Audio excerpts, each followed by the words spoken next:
morning. Mga boss, Monday tayo ngayon. Meron po kaming lakad ni Pan Jimmy. Ayan, nakakalungkot man pong sabihin mga boss, pumanaw po yung anak ni paring Ronald, si Bea. Ayan, magkikiramay po kami sa Kapili family. So bilang kaibigan, pupunta po tayo ngayon kay paring Ronald para damayan po siya sa kanyang siyempre yung kanyang ano ngayon, yung kanyang dinaramdam. Nandito tayo sa farm, hinihintay po natin si Pan Jimmy. Ayan. Ayun na si Pan Jimmy. Magkano lang po kami magmumotor. Tapos meron din po kaming pupuntahan sa San Fernando rin. Kukunin po namin yung license, yung card. Ayan.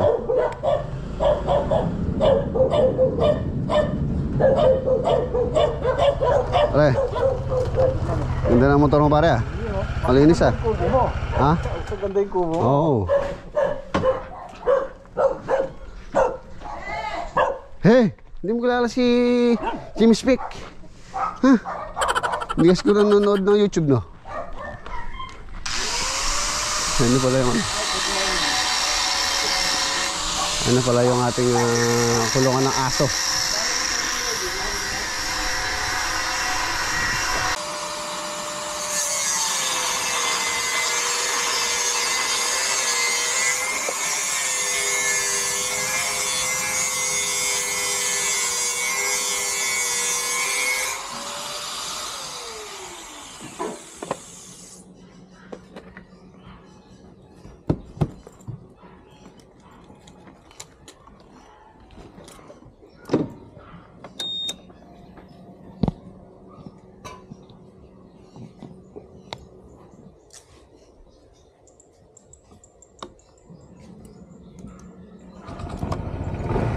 So,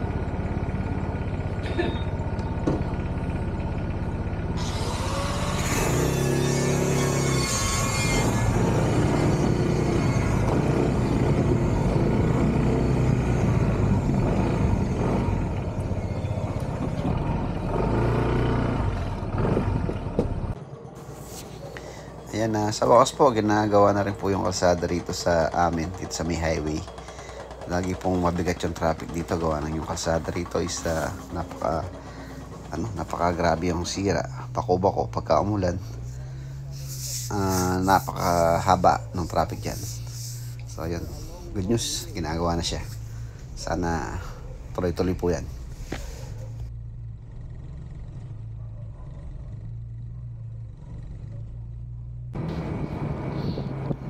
Nandito na po kami sa SM Pampanga, dito sa may San Fernando.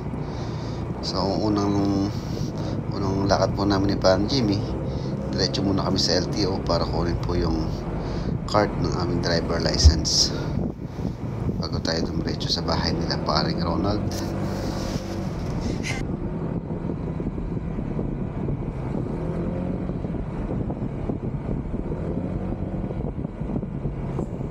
Ayan, shoutout po kay Ma'am Macy tsaka kay Sir Job. Ito po yung bahay nila dito sa may Alasas, tsaka kay Ma'am Laura. Ayan, nilipatan po kasi yung LTO dito sa may Alasas, San Fernando. Ipakukuha po kayo ng card kung sa sakop kayo nag-renew. So dito kayo sa Alasas, ituturo para kuhanin yung card. Bagong LTO office po ito dito sa may Alasas.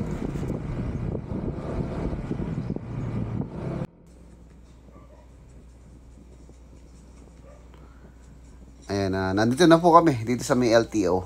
Ito po yung bagong office nila dito sa may Alasas, San Fernando. Ayan, bagong na lang po ito, bagong gawa. So kailan lang po sila nag-operate dito. Nung nirehistro ko po si Sena, hindi po ako nagpunta.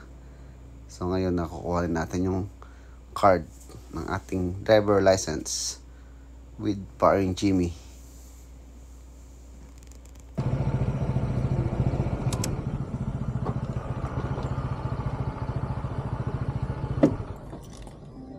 Unknown caller. Sakto may tumatawag. Hello? Hello po. Sir, morning po. Hello? Okay. Good morning. Hello po. Hello. Sir, wala pang Mexico, Valerie. Yes ma'am. Yes po. Okay, let's go. Paano Ronald tayo?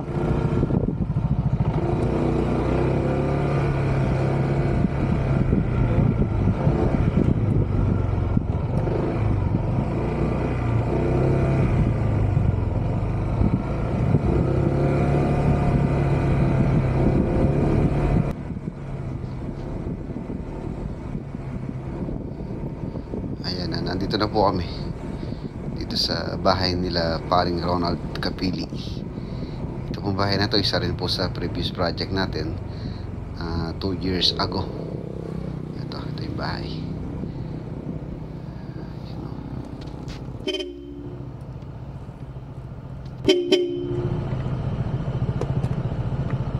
Nandito na tayo.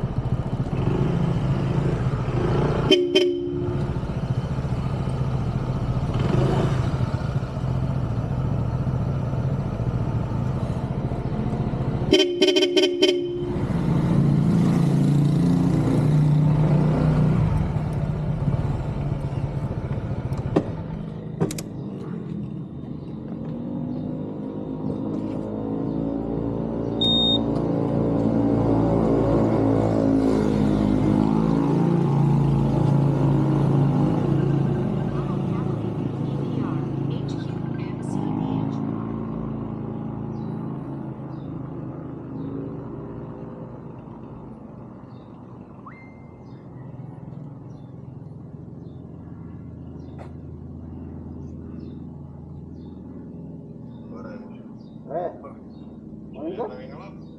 Ha?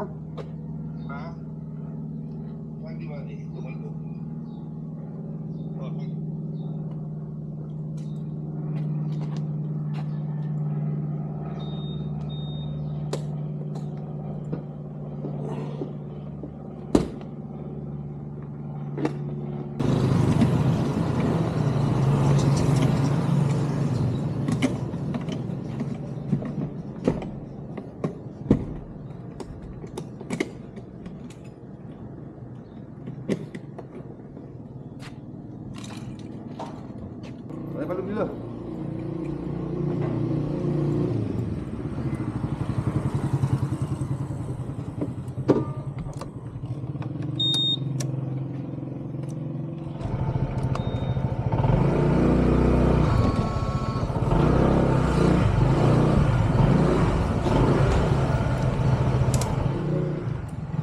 Oo ba? Hindi na kami yung tiyo. Oo. Pili ka ba ng GB? Hoy, buwan. Kuha ko na pa. Yan na, pare. Condolence.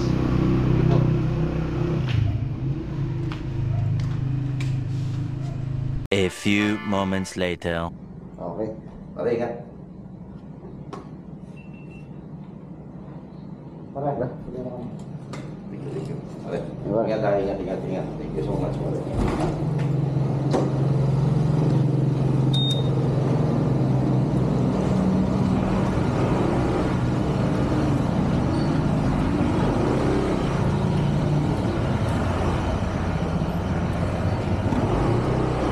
Pare. Pare, ingat. Bye-bye. Oh, GB, bye-bye. Ingat. Ayan na, pauwi na po kami ni Parang Jimmy. So, si Parang Jimmy, diretso na siya pauwi ng Labesia. Tayo, tingnan natin kung may time pa. Pupunta tayo sa project. So, let's go!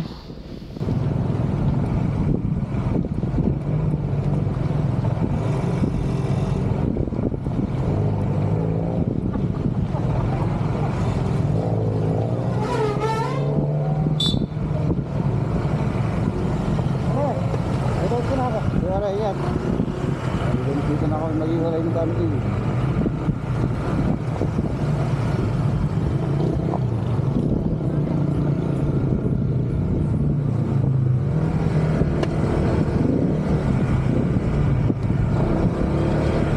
A few moments later. Ayan na, mga boss, hindi na po tayo nakaalis. Pagkatapos po natin magpunta ng Parang Ronald, si Parang Jimmy, dumiretso na siyang umuwi din. Ayan, muli nagpapasalamat ako kay Maria Dayaw, ayan, shoutout. Tsaka kay Auntie Flower, shoutout po sa Puyawan family, especially kay Parang Louie Puyawan, kay Ma'am Joan. Ayan, maraming salamat. And update muna tayo dito sa farm. Ayan, katatapos lang po ng ulan. Yung aking upo. Ayan na yung upo ko, tinanim ko. Malaki na po sila, halos tumumulaklak na rin. For sure pagka namunga po ito, maraming bunga makukuha natin dito. Ay, si Lolo Boy namitas na ng patola. Kalit yata, Lolo Boy, kinuha mo. Kalit na isa. Balik. Maganda, masarap. Yung Mura malalaki, pa. hindi pwede. Asus. Matanda na raw yung malalaki. Mura pa. Tapos kahapon nagpatulong ako sa mga tropa pala kahapon. Ito pong lop. Dati doon po yan. So yan nalipat na po namin. Ginawa ni ni Jerwin, nilagyan niya ng paa. And bala itong kulungan na to, magiging kulungan na po ng mga alaga ni Mrs. yung mga aso namin dito na alaga. Tulad no. Ito po yung asong si Dorothy, yung ito. Yung Chihuahua. Nakaparbo to. Nakaparbo siya pero nakasurvive po siya. Ayan, ganda. Dorothy. Ayan, doon na lang sila malalagay. Tsaka yung mga ibang alaga pa ni Mrs. doon na Chihuahua. Ay, Chihuahua. Shih Tzu. Ayan, kaya kulala yung kape. Mapaling ka po. Ayan o.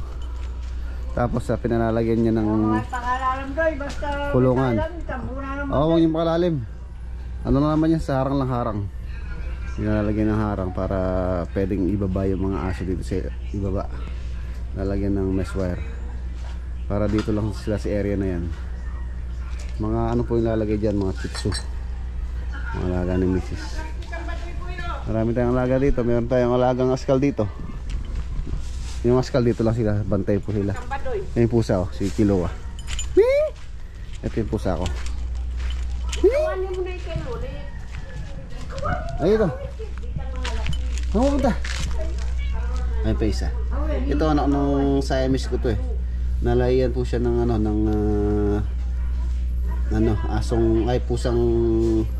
pusang native. Kaya to, mistiso. Mabait mga pusa na to. Mabait siya. Yung si Kiloa halos katabi namin pagka matulog.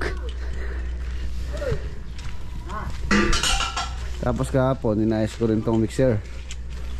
Kinis oil ko, kinondisyon ko yung makina. Ito itong mixer na isa natin. Okay na po ito. Tapos nilagyan ko ng grasa yung gear niya para if ever na gamitin natin, makakondisyon siya. Hindi automatic, hindi na nagagamit sa Lolo Boy. Nawalanan. May tubig pa yung tangke niya, no? Meron. Pagka minsan gamitin ko yan para hindi siya nai-stuck. Mas maganda po kasi yung yung pinalagay kong submersible pump. Mas tipid sa kuryente, mas malakas pa yung pressure. Ayan na. Ayan yung aking kalop. Naging kulungan ng aso ngayon.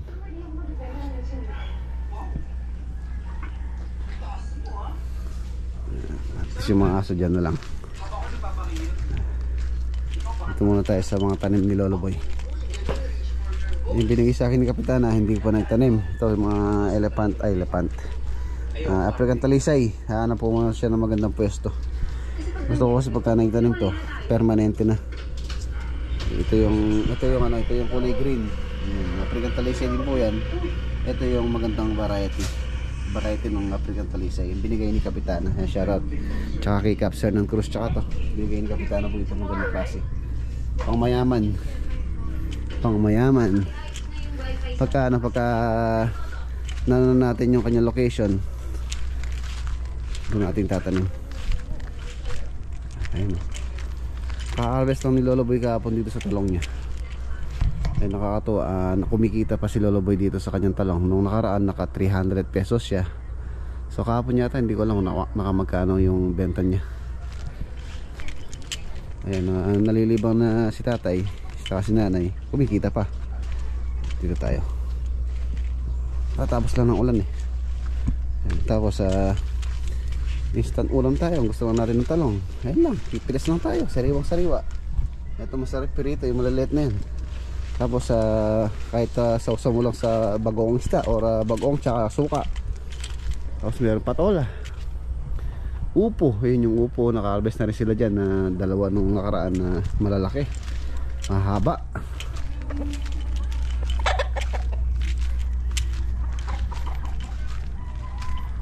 Ayan o, nakakatawa. Ayun yung upo, tumanda na, hindi na yata pwede ito. Tapos ito yung tubo. Ito yung legit na tubo na hinahanap ko, no? Yung kulay pulang tubo na lumalaki na sila. Talbos ng kamote, ayan, talbos ng kamote. Ayun, no? Laki. Pwede pa siya. Medyo ano pa, medyo umura pa yan. Pwede pa yan kung tutusin. Tingnan natin mamaya kung walang ulam. Pipitisin ko yun, iyan natin. Kahit lagyan lang natin sardinas yan. Sarap na yan, no? Ilaga lang natin. Lagyan natin ng bawang tsaka paminta. Ayos. Solbang isang oras na kainan. Dito, ayan, kung gusto natin kung gusto ko ng magluto ng hito, pwede tayo mamingwit. Mamingwit dyan. Meron tayong instant ulam. Nakakatuwa dito sa pan. Ito tayo. Kaya lang nabawasan na po ito. Nung birthday ni Utol, pinakuha ko yung mga malalaki. Pagka nakakita tayo ng medyo murang-murang isda, bilhin natin tapos pakawalan natin dyan. Kahit yung medyo maliit pa, pwede. Lalaki naman dyan. Tapos yung mga laga natin manok. One of these days mga boss, pagka hindi tayo busy, bala ko pag gumawa ng DIY incubator. Ayan, magdali lang naman pong gawin yung DIY incubator. Hindi tayo busy ito. Ang dami ng inahin na to. Maraming pong itlog na nakukuha namin. Halos sa isang araw siguro mga 5 itlog ang na-harvest namin dyan. So libre na yung itlog sa bahay. Naiipon na nga yung mga itlog nila dun eh. Itong iba dito, ito mga native to. Ito yung mga pangkatay, pangitlog. Pero bossing alaga si Lolo Boy dyan ng mga Texas. Ayun, ngayon pala yung mga Texas niya nakawala. Nakapakawala yung Texas.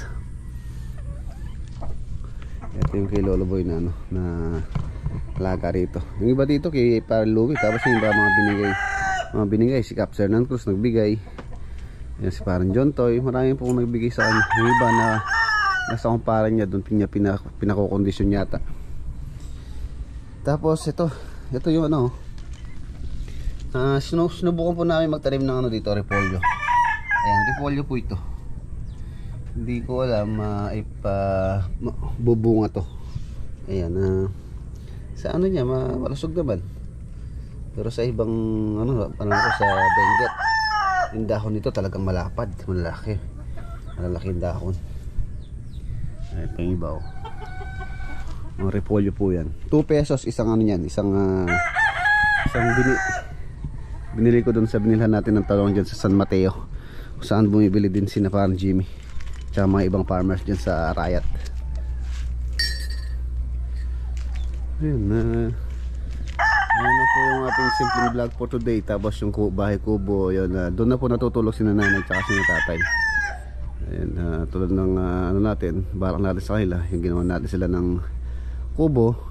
Tapos may balak din akong gawa ng doon, gawa ng CR para hindi na sila bumababa. Hahanap ko na lang ng magandang location yung CR nya. Ayan. Tapos dito siguro by next year tinunti natin improve to. Syempre ipon muna ng pampagawa. Medyo magastos po yung pampagawa dyan. Tulad nung naipon ni Mrs. yung bahay kubo na yun, ipon po niya yun. Halos umabot po ng yun nga sa vlog natin, kinumpute yung total expenses doon, total gastos, umabot po ng 200k yung kubo na yun. Tapos ito rin Hindi rin tayo makagalaw dito. Siyempre, wala tayong pampagawa pa. Kailangan muna natin unahin yung mga project kung saan tayo kumikita or naghahanap buhay. Ano pa to, pending muna to. Saka na to pagka mayroon ng ipon. Ang dami oh. Ang dami nito, ayan mga boss oh. Palaki. Ayan pa oh. Ito pa. Patola. Ayan. Sarap pa naman yan pag nilaga, may namis.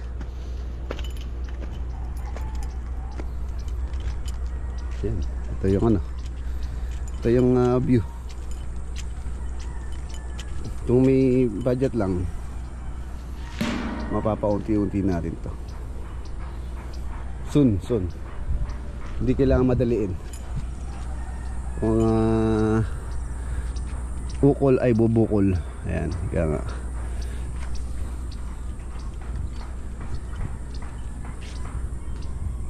Merong bumalik ng kalapate. Ito. Ay so. Ayun, nandiyan sa tuktok ng kubo. Yung po mga kalapatik pinamigay ko nun, yung iba umuwi tulad niya no. Malamang pagka ano, pupunta rito yung pinagbigyan ko niyan. Ayan. Umuwi sila. Talagang sanay na sila dito.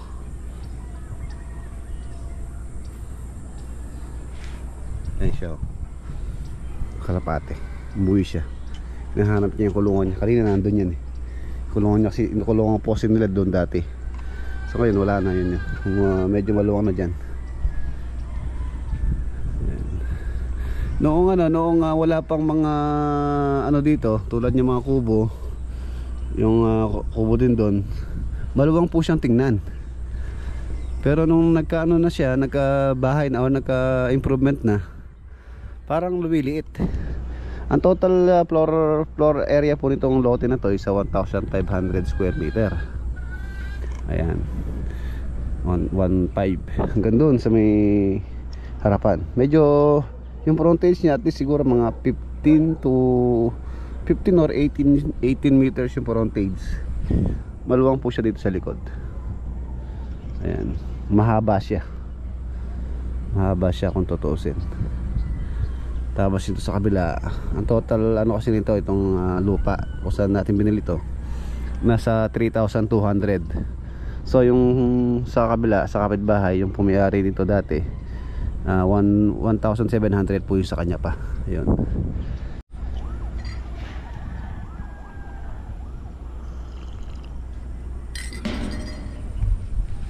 So yun mga boss, dito ko na po tatapusin yung ating simpleng vlog for today.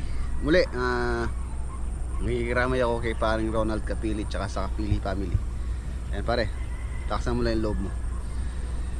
Kita-kita po tayo bukas sa next upload. Paalam po, God bless. Ingat. Ayan mga boss, ginawi po yung ano, hintay natin delivery. Ayan o, shoutout kay Ma'am Lourdes. Ito na po yung ano, order namin sa kanya.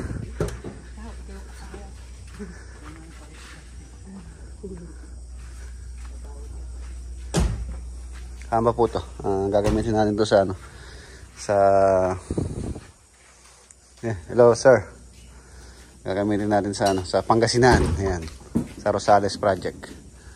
Yes, sir, yung po mga interesadong umorder ng mga hamba. Tulad ng dati na flash ko po sa screen yung details for more information, for more inquiries. Ayan, mga hamba po yan, yakal 2x6. Hello boy. Ito na yung hinihintay natin. Baka bukas may deliver natin sa ano to, Pangasinan. Diyan na lang muna. Diyan. Kahit pa ano pa paiga. Dali, tulungan ko kayo. Lourdes. Ako na lang, para makapilayan ka.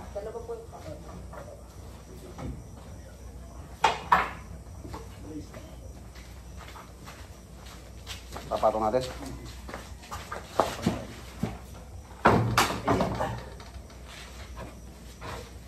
Hindi ba nakataan yung barko si...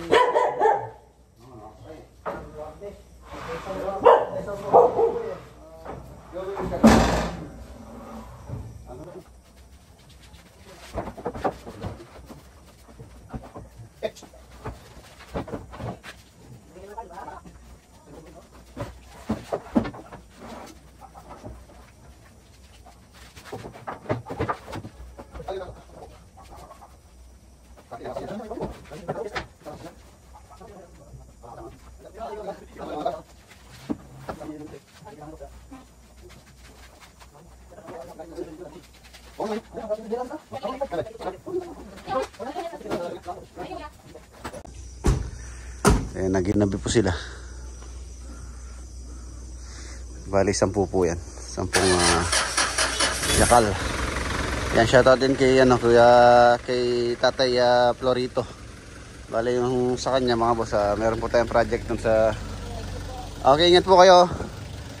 Meron tayong project po sa kanya. Yung pong pintuan dun sa kanyang old house, pinapapalit niya po pati hampang yakal. Tapos hambang yakal, tapos yung pintuan. Yan, shoutout kay Tatay Florito ng Plaridel, Bulacan. I-ordering ko rin muna yung sa kanya. Ito po kasi sa Pangasinan to. 10 po yan mga boss. Ayan, yakal po yan, hardwood. Ayan, mapapansin nyo, napakatigas nyan. Simula po ng natin sa paggawa natin kay Ma'am Lourdes po tayo kumukuha ng ganitong mga hamba na yakal. Ayan, gandang klase, 2x6 po yan mga boss. Yung kasing ating CHB doon, 5. So at least yung gagamitin natin door jam, kung 5 po yung hollow blocks nyo, at least mga 2x6. Ayan, kung 4x, kung 4 yung CHB, so pwede na yung 2x5. So yung po mga gustong kumuha ng hamba, i-flash ko po sa screen yung contact ni Ma'am Lourdes. Deliver naman po sa inyo if ever na kailangan nyo ng hambang yakal. Ayan, dami.